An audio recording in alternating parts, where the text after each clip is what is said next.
ધન્યવાદ।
ભુજ શહેરના દરેક વિસ્તારમાં જ્યાં 4 રસ્તા ભેગા થતા હોય ત્યાં લગભગ સર્કલ આવેલા છે।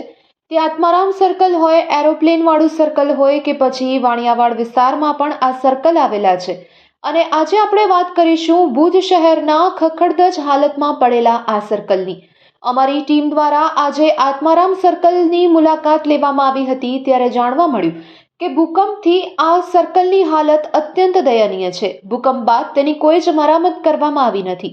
શહેરમાં જ્યાં જરૂર જણાય ત્યાં પાલિકા તંત્ર દ્વારા સર્કલ તો બનાવી દેવામાં આવે છે, પરંતુ બનાવ્યા બાદ તેની જાળવણીનું શું?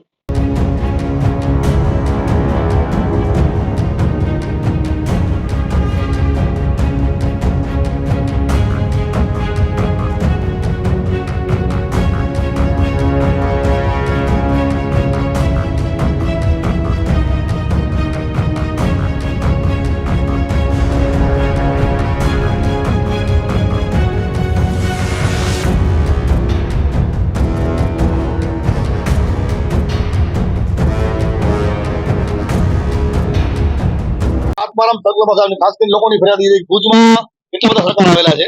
વાણિયાવાડ સર્કલ છે, પ્લેન સર્કલ આવેલો છે રિલાયન્સ પાસે, આત્મારામ સર્કલ છે, ભીડમાં સર્કલ આવેલું છે। હવે અસંખ્ય સર્કલો તો બનાવી નાખ્યા છે। આ જોજો આત્મારામ શિવારામ અગ્રવાલ સર્કલ એમને આ બનાવી આપ્યું છે। એમની હાલત જો ભૂકંપથી ખરાબ હાલત છે। જેટલા પણ સર્કલ છે ને એની હાલત એટલી ખરાબ છે જેની કોઈ સીમા નથી। નગરપાલિકાના પ્રમુખ અધિકારી કે પદાધિકારી હોય એની જવાબદારી છે કે સર્કલોને આવા જર્જરિત સર્કલોને વ્યવસ્થિત કરવા, એને સાફ કરવા। જો આ હાલત જો સફાઈ થવી જોઈએ, સર્કલ વ્યવસ્થિત હોવા જોઈએ। ગ્રીલો છે તો આ જો તમે ભાઈ બતાવો, ગ્રીલો છે તૂટેલી ફૂટેલી ગ્રીલો છે બધી। રાહ જોવે છે ભંગારી આવીને ઉપાડી જાય। રાહ જોવો તમે નગરપાલિકા અધિકારી પદાધિકારી। જેટલા પણ સર્કલ આવેલા છે આ જ પરિસ્થિતિ સર્કલ ની છે તો સામાન્ય સર્કલ બનાવવો છે। તાત્કાલિક અસર જેટલા સર્કલ છે વ્યવસ્થિત થવા જોઈએ, કારણ કે ટુરિસ્ટ જયારે આવે છે ને કચ્છમાં તો કચ્છ નહીં દેખા તો કુછ નહીં દેખા। પણ સર્કલ જેટલા પણ સર્કલ આવેલા છે બધી આવી ભંગાર પરિસ્થિતિમાં છે।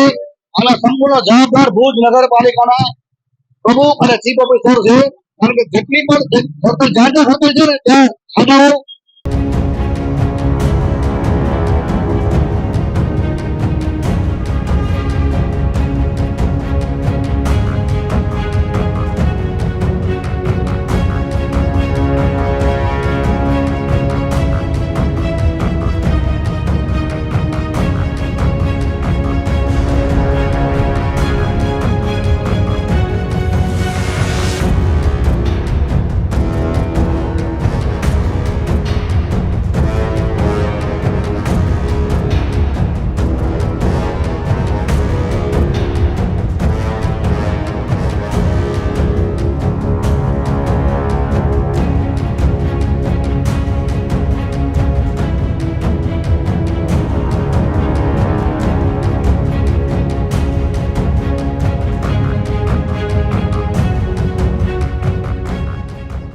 જો સર્કલ બનાવાય જ છે તો પછી તેની જાળવણી કરવી પણ અત્યંત આવશ્યક છે. શહેરમાં કોઈ પણ સર્કલમાં આપ નજર કરશો તો તે તમને ખખડધજ હાલતમાં અને અત્યંત ખરાબ હાલતમાં જોવા મળશે. શું ખરેખર પાલિકા તંત્રની જવાબદારીમાં આ નથી આવતું કે પછી તેમના દ્વારા આંખ આડા કાન કરવામાં આવી રહ્યા છે? ભુજ શહેરના જેટલા પણ ખખડધજ હાલતમાં પડેલા સર્કલ છે તેનું નવીનીકરણ કરવામાં આવે તે વર્તમાન સમયની માંગ છે.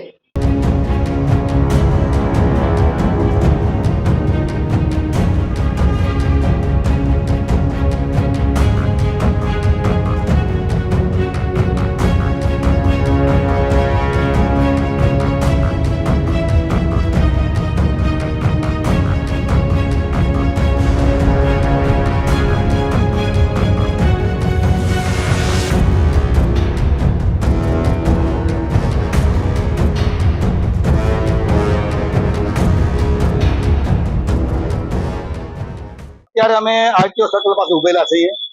લખેલું છે વેલકમ ટુ ભુજ, જોઈ રહ્યા હતા, બહુ સરસ. પણ નીચે જોવો તો ચકરાની તૂટેલી ફૂટેલી હાલત, ભંગાર વાયર લટકેલા બારે, સારી તૂટેલી જાડી જાખડા બનેલા. તો આને વેલકમ ભુજ કહેવાય?